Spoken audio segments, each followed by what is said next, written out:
Good afternoon, everybody, and welcome again back to Procrastinator's Pitstop. We do have another amazing guest here for you today, Darrion. He is a youth pastor and motivational speaker, and most recently, solopreneur, but I'll let him talk about that in a little bit. Darrion, welcome to the show. Thank you so much, Chris, for having me. Thank you. No problem.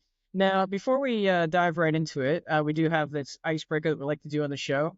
And your question is, which cartoon character do you resonate with the most and why? For me, I'm gonna have to go with SpongeBob. Um, a lot of people like now, and we'll probably talk about that a little more later. Like now, a lot of people kind of know me as being like having a crazy energetic person, kind of extroverted. Um, so I think that's why I would kind of identify with SpongeBob there. But I'm always ready too. So that kind of like I'm ready. I'm always ready. So yeah.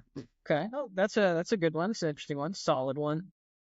Thank you. So, why don't you tell us a little bit about your journey, sort of where you're coming from and how you got to where you are today? Yeah. So in my journey, like, hey, one of the things that since June really I've been kind of going off of is that the doctors have told my parents twice in my life that I'm not supposed to be here. So that for me kind of starts at birth. I was a premature baby. I think I was born at 7 months. And the doctor said, hey, man, he is going to die. And if he doesn't, then he'll have autism. And that'll include being a mute, not being able to speak, and like all this different stuff. And then we fast forward a few years. My grandmother dies, great grandmother. She dies of breast cancer in 2012. I think I was about maybe 4 or 5 years old, and I don't remember much. But what I do know is this here. I remember my family kind of becoming disoriented. So my grandmother, she was the center for the family. She was that person that brought the whole family together, the glue that held two pieces of paper together, right? So she could bring all sides and fronts of the family together and say, hey man, look, we go figure out how to get along here. So when she died, like I said, I remember much, but I do remember my family kind of being disoriented after, trying to feel like, what do we do? Where do we go from here?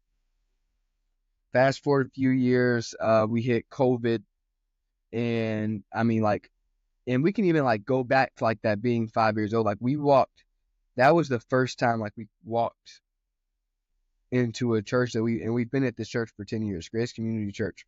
We walked in 10 years ago, or coming up on 10 years. And my grandmother, my nana, she always tells me that the way we got to this church was that at 5 years old, we were riding past, and I said, I want to go there because it was a big building.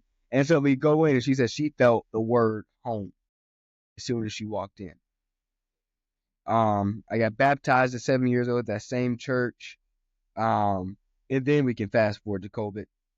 So during COVID, I was just not feeling it, man. I become lazy, so I would start to walk in laziness. And if there's one thing that we know about that laziness and procrastination, that laziness procrastination, it leads into depression. If you allow it to, if you let it stick long enough, man, it will lead into something that's hard to get rid of.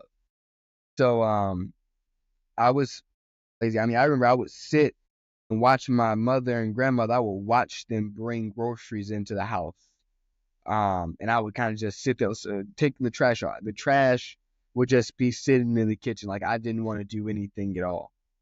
Um, and so we kind of go from there to, in the same state, I'm kind of experiencing this thing where I feel the call, the pastor. One day I'm in my grandmother's prayer closet, and hey, like I just feel in my spirit, like, hey, dude, this is something that you need to do. I ignored it. I kept going. I'm like, hey, man, I'm not doing that. He could choose any other way, but not that right there. No, not doing that. A few months later, I find myself back in the prayer class, and I hear the words clear as day. Hey, if you don't do what I'm telling you to do, then my grace won't be with you in whatever I do. So I go back and I remember God has been with me all through these different parts of my life. From the time of my birth, like, hey, there's a 1 in 400 trillion% chance of us even being here. So he was here from the very beginning of my life before I was even conceived for me. So for his grace to leave me out, I wouldn't be able to, what would I be able to do? So I said yes. And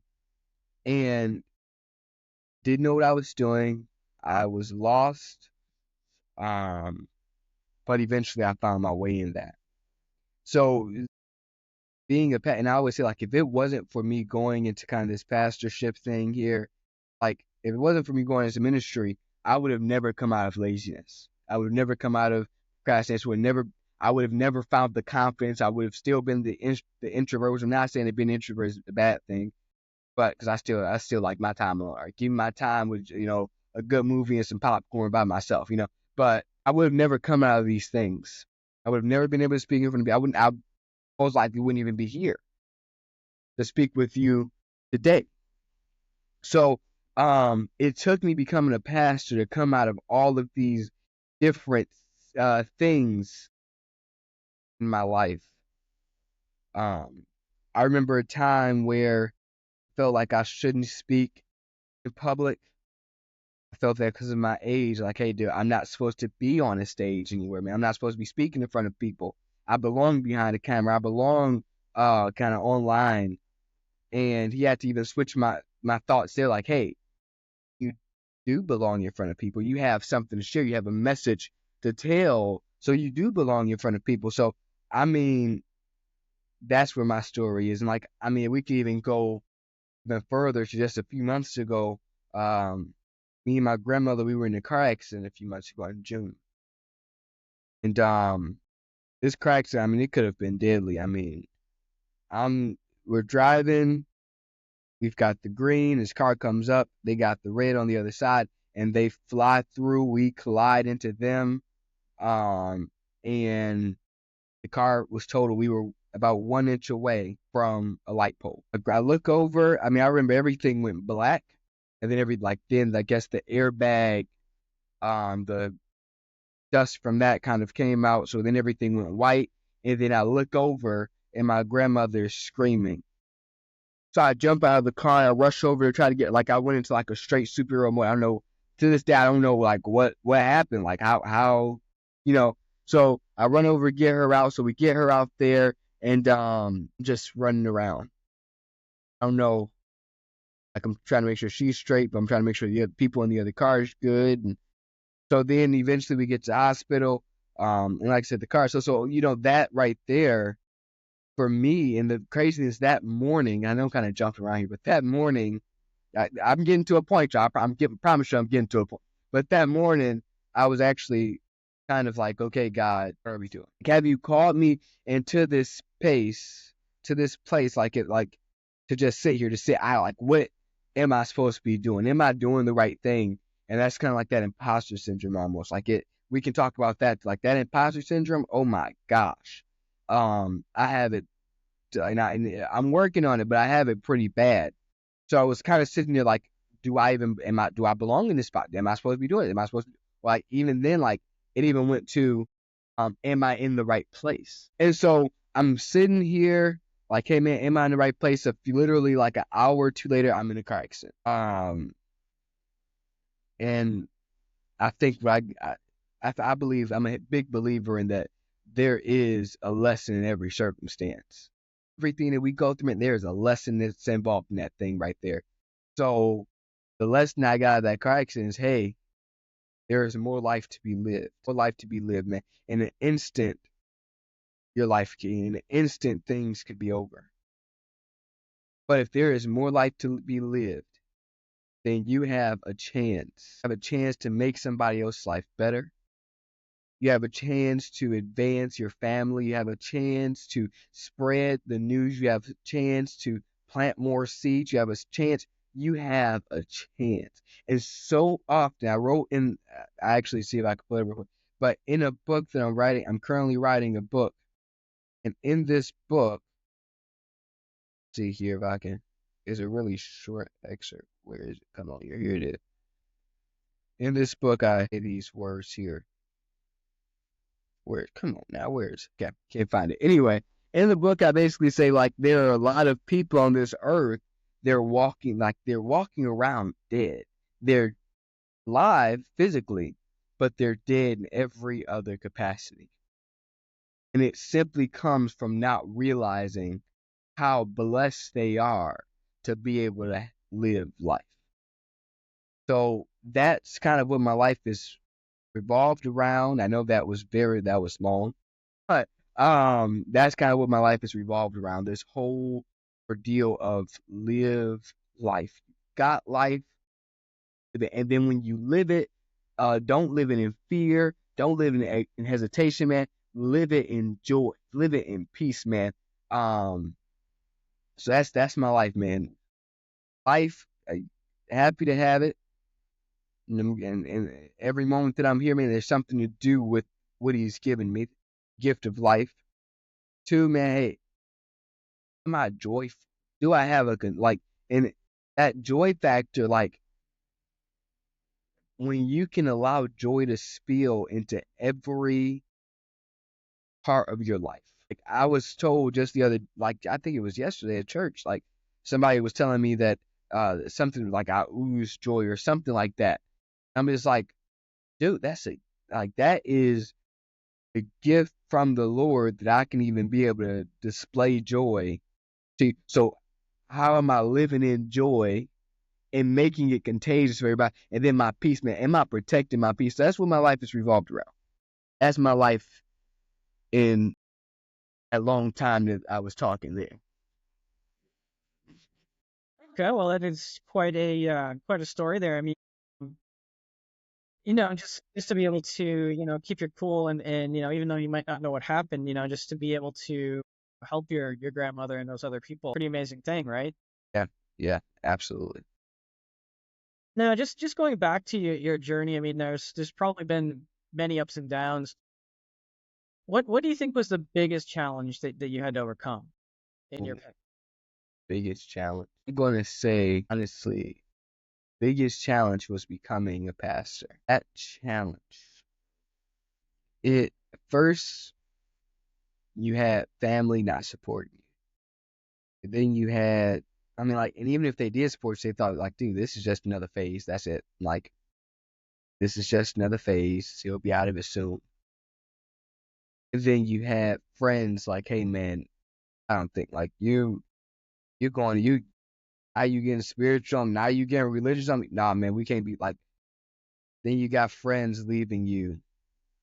And then on top of that, like, just all these other things compile. Man, you don't know what you're doing. You got people telling you, hey, you don't know what you're doing, man. You can't be a pastor, man. You're too young. So all these factors just kind of combine together and they blend to make one big thing of, hey, do you belong doing this? Are you supposed to be doing this? Or even further, why are you doing this? Did you question, did you really even hear like, hey man, if you don't do this, my grace won't be with you, whatever you do, like, did you even really hear that? Or was that just a thought? Like, what's going on? Like, so I think that was my most challenging. And how did you go about getting out of that? What was your method to get out of to keep going despite all that? Knowing that there are people who are lost. There are people who need to be found. And it's almost a duty of being alive to go out there and say, hey, there's a little more life to you. You're not done. There's more in store. So that right there, like, that inspiration is what drove me. Even like, because like during this same time, I was still being lazy. I was still unproductive. I was still unenergetic. I was still highly introverted. Like, you know what I'm saying? So it was kind of that hope of, hey, there are still more people to reach. So, yeah. Okay. So, pastor, motivational speaker. Most recently, you said you're a solopreneur, so you're setting up a business. What kind of business are you setting up? For this business here, this is a motivational clothing store. Um, so it's called Moviere. And one of the questions that I was kind of asking myself was, okay, we want to inspire people. I knew I wanted to go into business for myself. I'm like, what type of business do I want this to be? Well, I know that I love to inspire, love to bring hope. I love to tell people that they can do it. There's more they can like. But I listened to a lot of motivational speakers, and I kept hearing the same thing. You can do it. That's all I kept hearing. You can do it. And I'm just like, okay, yeah, I can do it. But if I'm listening to 30 million different people tell me the same thing, hey, okay, I know I can do it, but how? So the thing is, as a motivational speaker, I can't reach every circumstance. I can't even understand every circumstance. Like, I haven't been through it. If I haven't been through what you're going through, I won't be able to really understand that. But I can identify what I've been through with what you've been through, and then we can figure out a way through it. So I can give you practical ways and tips to get out of the rut that you're in. If you're listening to a motivational coach or if you're listening to a motivational speech, you will probably identify as being amotivated. So if you're being amotivated, then okay, now we have to figure out a way to get you from being amotivated to being motivated. How do we get you from being low in dopamine to high in dopamine? So that's what Moviere is founded upon. And it's kind of like, hey, they're going to motivate you. So we have a free newsletter. It goes out weekly, every Monday, and it's giving practical tips and wisdom and all this different stuff. I mean, we're putting we're throwing TED Talks in there and all these different, like, hey, we want you to be better, just like you. Like, if you want to be better, dude, we want you to be better. And we're going to give you everything that you need to be better. But but it also comes with the understanding we're like, okay, it's not that you can just do it, but it's that you have to have the motivation and discipline to do it. You have to build this discipline. And then it also comes to understanding like it's not going to be easy. I'm a big believer that it's not going to be easy. But if you're doing it for the right reasons, if you have the right discipline, it is going to be worth it. So that's what Moviere is centered around. And even more than that, it comes with the idea that, we aspire to, so we want to inspire you, but then we also want you, through the clothes that you wear, we want you to inspire others. So you get to inspire others through our clothing, which I think is awesome. I mean, every time I put on a Moviere shirt, man, when I walk out the door, I mean, people are like, "Hey, dude, that right there touched me. Like, I needed that today." I was having this one. I was in a store one day, and I was wearing one of my Moviere shirts, and on the back of it had the Dear Reader kind of message on the back of the shirt. And this girl, she was standing behind me in the store. She says, "I need it. I've been having a rough day. I needed that." And so yeah, I mean, it's awesome. And so you've got this clothing line, and then you've got the book coming out. And they say that a book is 95% procrastination and 5% writing. Is how true is that for you? That's true. That's very true. Um, yeah, you'll get it. It's some days where I'm just like, okay, I'm gonna dedicate this whole day to just sitting down and writing, and I'll find something else to do, or the kind of writer's block comes in, and I was like, well, I can go do something else. Like, no, man, sit down and finish writing this book, man. You've got 5, 6 chapters left, man. If you don't sit down and finish writing this book, yeah, it's 95% procrastination, 5% writing for sure. That's very true. So when you feel yourself sort of dragging your feet, not wanting to write the book at all, how do you keep yourself motivated and disciplined to Simply have to say to myself, like, are you in it? Or are you out? Like, and with that, like, are you in to motivate?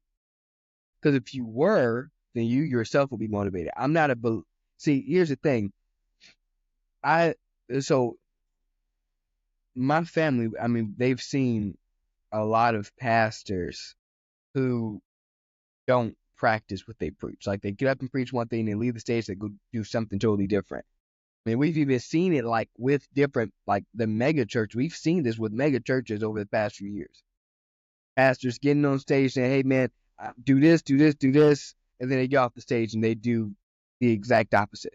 So I'm not a believer in setting the example, because setting the example could simply just be doing what it is that you're telling people to do on the stage. I believe in being the example. So with that, I'm not just going to get on stage and tell you. I'm going to get off the stage, go behind closed doors, and do the same thing I just told you. And so if I'm telling people to be motivated, to be productive, to not be lazy, like if I'm telling people to do this, then I need to do it too. So that's what, are you in or are you out? Are you going to motivate people? And by that, are you going to stick to your own morals? Or are you not? No, that is something interesting too. That a lot of procrastination often stems from our value systems, and that what we're putting off sometimes doesn't align with who we are as a person, right? Doesn't align with our values. So sometimes it's about that. Now, you said that you have about 6 chapters left. Is that right? Yeah, yeah. Okay. So when do you think the book is going to be finished then, and where are you going to publish? So my hope, so the book will be called, at least this is the draft now. I can even tell you a bit about it, but live, laugh, love equals joy. And the book, I think that it should be finished, for being realistic. It'll probably be finished by, I would say, end of December, maybe beginning January. Because that writer's procrastination does come in, but when I start writing, I usually get about a chapter done, or sometimes a little less, but uh yeah. And it's interesting that you chose the printed word or a book as your medium. Is there a reason that you chose a book as opposed to, like a video course series or, a blog or any other medium? Is there a specific reason that you chose a book? You were drawn to do a book?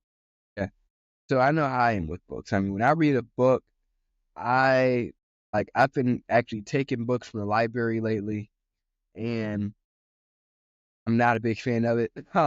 Simply because I like to highlight my books, and I need to take notes in the margins, and like I do with my Bible, like I need to take notes and highlight, and so I want people to be able to, number one, like if I did a webinar, that would be easier.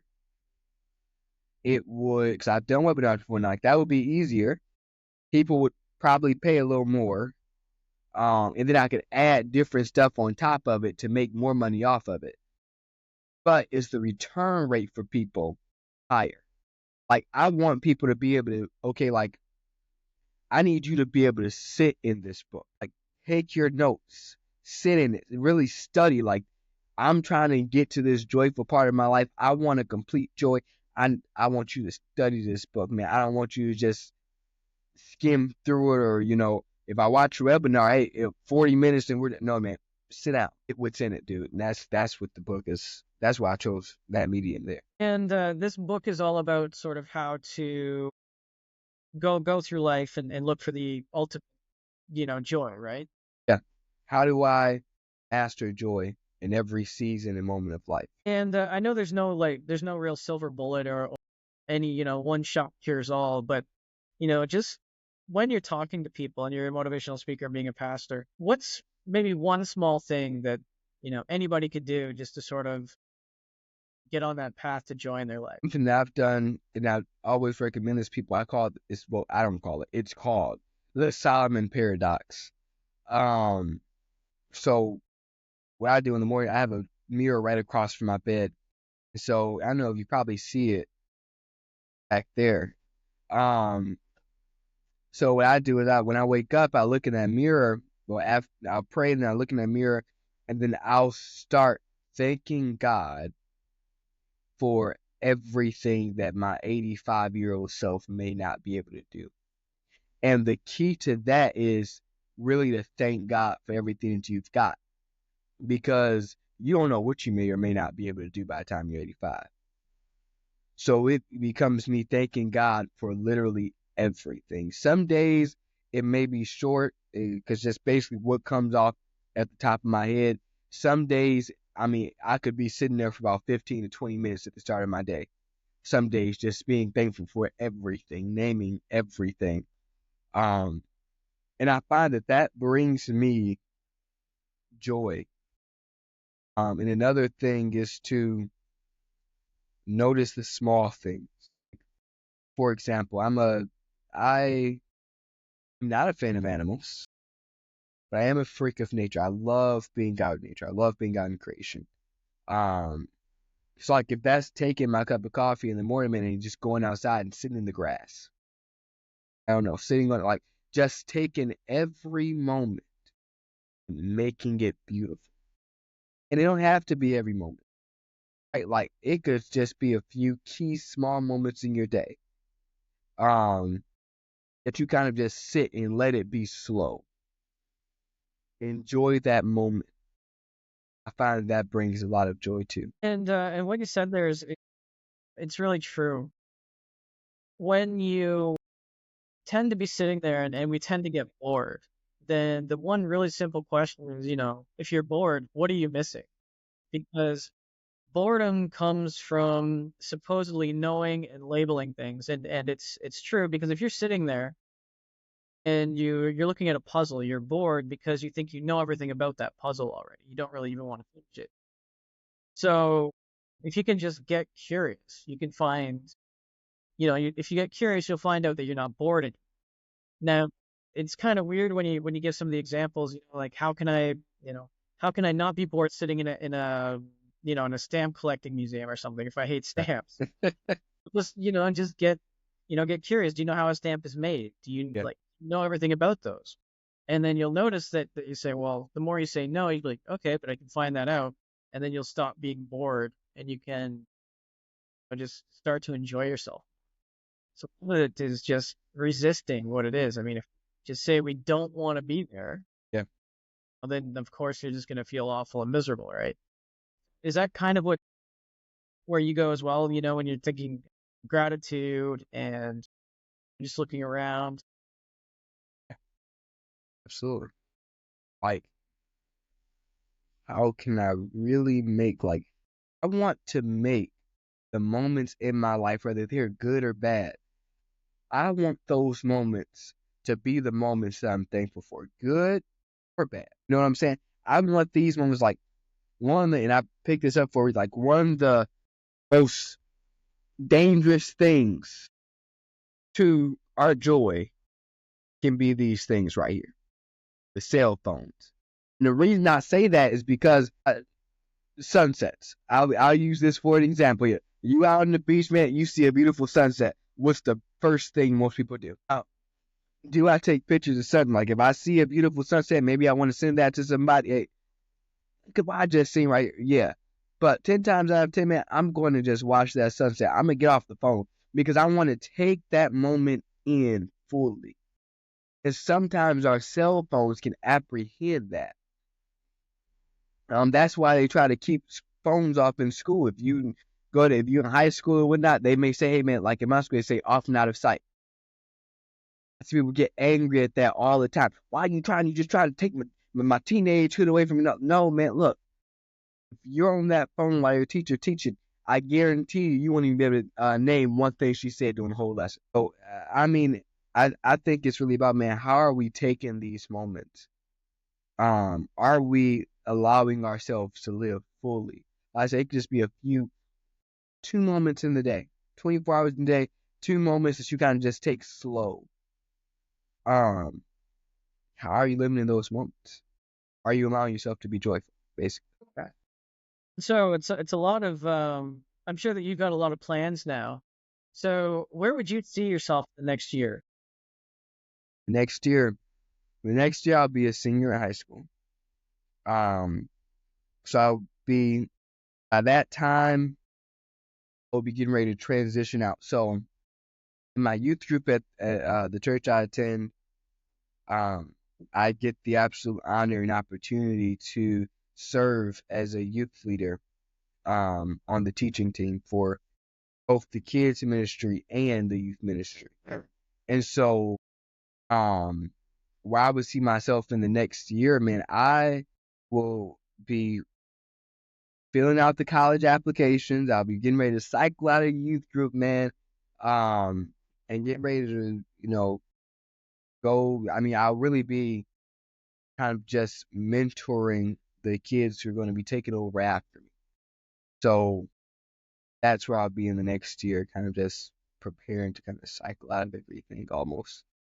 Um, and make my way up to Hillsdale University, prayerfully. Okay. And actually, as we're coming up towards the end here fairly soon, do you think there's something that I should have asked but didn't ask, or something that we should have covered that we didn't cover already? So I think that everything that was covered, man, that was supposed to be. Okay. And lastly, just for our listeners, if maybe they want to get a T-shirt or they want to reach out and ask you about a copy of your book, what's the best way to get in touch with you? Best way to get in touch with me. Well, the very best way to get in touch with me is on Instagram. At I am Darrion G. So I am DARRIONG.